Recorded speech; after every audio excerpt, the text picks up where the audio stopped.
আসসালামু আলাইকুম, কেমন আছেন সবাই? ট্যুরিস্ট ভিসায় গিয়ে থাকতে পারবেন এমন দেশগুলো নিয়ে অনেক ভাই আমাকে প্রশ্ন করে, অনেক ভাই জানা দরকার। এরকম নিয়ে দেশ নিয়ে আমার একটা পর্ব ছিল আগের, আজকের হচ্ছে এটা দ্বিতীয় পর্ব। আজকের এই পর্ব আমরা আরো তিনটা কান্ট্রির নাম বলে দিব যেখানে আপনারা ট্যুরিস্ট ভিসায় গিয়ে থাকতে পারবেন, ইনকাম করতে পারবেন, ভালো কিছু করতে পারবেন, সেই সুযোগ আছে। এরকম তিনটা কান্ট্রি নিয়ে আমরা কথা বলবো। আর যারা আমার প্রথম পর্বটা দেখেন নাই, ওখানে আমরা আরো কান্ট্রি কিছু বলে দিয়েছি। ইউরোপের কান্ট্রিও আছে, আমেরিকান কান্ট্রিও আছে কিছু। সো আপনারা প্রয়োজনে ওইটাও দেখে নিবেন, ওখানে তথ্য দেয়া আছে। সো আজকে আমরা কথা বলবো অন্য তিনটি দেশ নিয়ে। তো চলুন দেরি না করে চলে যাই আমাদের মূল ভিডিওতে।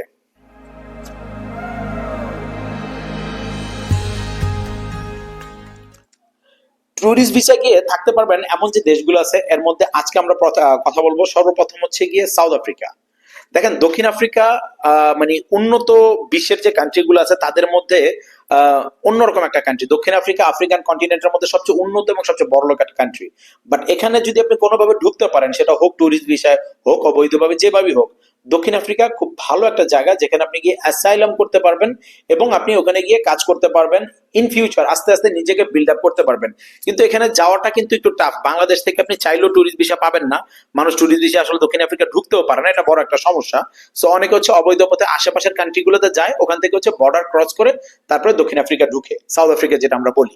সো এই দক্ষিণ আফ্রিকা ভালো একটা জায়গা ট্যুরিস্ট হিসাবে, যে আপনি বৈধভাবে যেতে পারতেছেন, অবৈধ গিয়ে আপনি ভালো কিছু করতে চান, তার জন্য খুব ভালো একটা কান্ট্রি। 2 নম্বর হচ্ছে কি আপনার হংকং। দেখেন, পৃথিবীতে যতগুলো কান্ট্রি আছে তার মধ্যে সবচেয়ে হাই ইনকামের যে কান্ট্রি, তার মধ্যে অন্যতম একটা কান্ট্রি হচ্ছে কি হংকং। এই হংকং নিয়ে আমার একটি ফুল ভিডিও আছে, ইভেন দক্ষিণ আফ্রিকা নিয়েও আছে। হংকং এর কি অবস্থা, আপনি কিভাবে যেতে পারবেন, কি আশয় বিষয়, প্রত্যেকটা জিনিস তুলে ধরা আছে। আপনার যদি ফুল ভিডিও দরকার, আপনি হংকং এর ভিডিওটা দেখে নেবেন, আমাদের চ্যানেলে দেয়া আছে। তো এই হংকংটাও তো আপনি ট্যুরিস্ট ভিসায় গিয়ে থাকতে পারবেন। মানে থাকতে পারবেন আমি বলতেছি, কিন্তু এখানে কিন্তু আরো অনেকগুলো ব্যাপার থাকে। সবগুলো ব্যাপারে একটা ভিডিওতে আমি আসলে তুলে ধরবো না, কারণ আমার আলাদা ভিডিও আছে, ওখানে আপনার বুঝতে সুবিধা হবে, নাহলে অনেক লম্বা হয়ে যাবে ভিডিওটা। এই জন্য এটাতে আমি জাস্ট আপনাকে বলে দিচ্ছি, আপনি এখানে ট্যুরিস্ট ভিসায় থাকতে পারবেন এবং ইনকামও করতে পারবেন এবং ভালো একটা ইনকাম করতে পারবেন। ইভেন এখানে ট্যুরিস্ট ভিসায় যাওয়া দক্ষিণ আফ্রিকার মতো এত কঠিন না।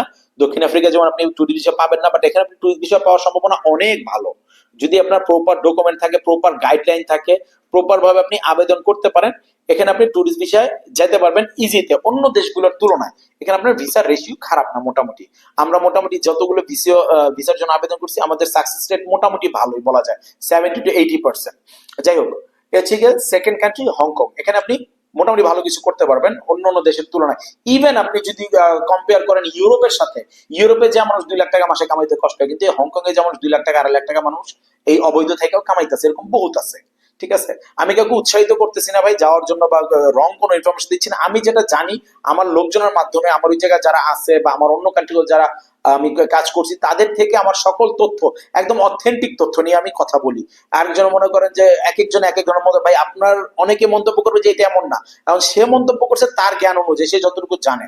আর আমি মন্তব্য করছি আমার নিজের এক্সপিরিয়েন্স থেকে, আমার লোকজনের কাছ থেকে আরো এক্সপিরিয়েন্স নিয়ে, বিভিন্ন জায়গা থেকে নিয়ে তারপরে মন্তব্য করছি।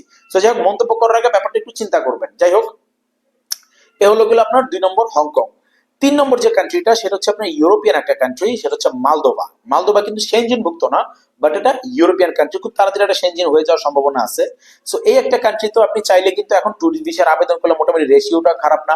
প্রপার ওয়েতে যদি আপনি আবেদনটা করতে পারেন, কাগজপত্র ঠিকঠাক করে, আপনি এখানেও ট্যুরিস্ট ভিসা যেতে পারবেন। ইভেন এখানে সবচেয়ে বড় প্লাস পয়েন্ট, এখানে আপনি গেলে তারপর এখান থেকে আপনি ইউরোপের দিকে মুভ হতে পারবেন ইন ফিউচার। আপনি গেলেই যে মুভ হয়ে যাবেন তা না, আপনি যাবেন, একটা জব জোগাড় করবেন, কাজ করবেন, 2 টাকা কামাবেন, তারপর আসতে দিলে ওখান থেকে। এই মালদোভা নিয়েও আমাদের একটা ফুল ভিডিও আছে, আপনার সকল তথ্য দেওয়া আছে। যারা মালদোভায় যেতে চান তারাও ফুল ভিডিওটা দেখে নিতে পারবেন। সো আজকে আমরা আর বেশি লম্বা করব না। আমাদের এই যে 3টা কান্ট্রি ছিল, এই 3টা কান্ট্রি আপনার ট্যুরিস্ট ভিসায় গিয়ে থাকার জন্য খুব ভালো। দেখেন, আপনাদের অনেক বন্ধু বান্ধব, অনেক ভাই ব্রাদার অনেকেই আছে যারা হচ্ছে অল্প খরচে ভালো একটা কান্ট্রিতে যেতে চায়। আমি সাজেস্ট করবো যে আমার চ্যানেলটা বা আমার ভিডিওটা তাদের সাথে শেয়ার করতে পারেন। আমার চ্যানেলে অনেক কান্ট্রি দেওয়া আছে যেখানে আপনি অল্প খরচে যেতে পারবেন। আপনারা শেয়ার করলে হয়তো আপনার একটি শেয়ারে সে উপকৃতও হতে পারে। আর আমাদের কোনো হেল্প লাগলে আমাদের সাথে যোগাযোগ করতে পারেন। ভিডিও ডেসক্রিপশনে আমাদের হোয়াটসঅ্যাপ নাম্বার দেওয়া আছে। প্লিজ দয়া করে আমাদের মেসেজ দিয়ে রাখবেন ভাই, কল দিয়েন না ভাই, কল দিলে আসলে ধরতে পারি না। সো দয়া করে কল দিবেন না, মেসেজ দিয়ে রাখবেন। যদি কোনো ধরনের কোনো হেল্প, কোনো ইনফরমেশন, কোনো ধরনের কোনো কিছু লাগে, আমরা আপনাদের হেল্প করব, সমস্যা নেই। আর কেমন লাগলো আমাদের আজকের ভিডিওটা অবশ্যই কমেন্ট করে জানাবেন। আর কোনো ইনফরমেশন, কোনো কিছু লাগলে সেটাও কমেন্ট করতে পারেন, আমরা দিয়ে দিব ইনশাল্লাহ। আর দেখাবো ইনশাল্লাহ আগামী ভিডিওতে অন্য কোনো দেশ, অন্য কোনো টপিক নিয়ে। ততক্ষণ পর্যন্ত সবাই ভালো থাকবেন, সুস্থ থাকবেন। আল্লাহ হাফেজ।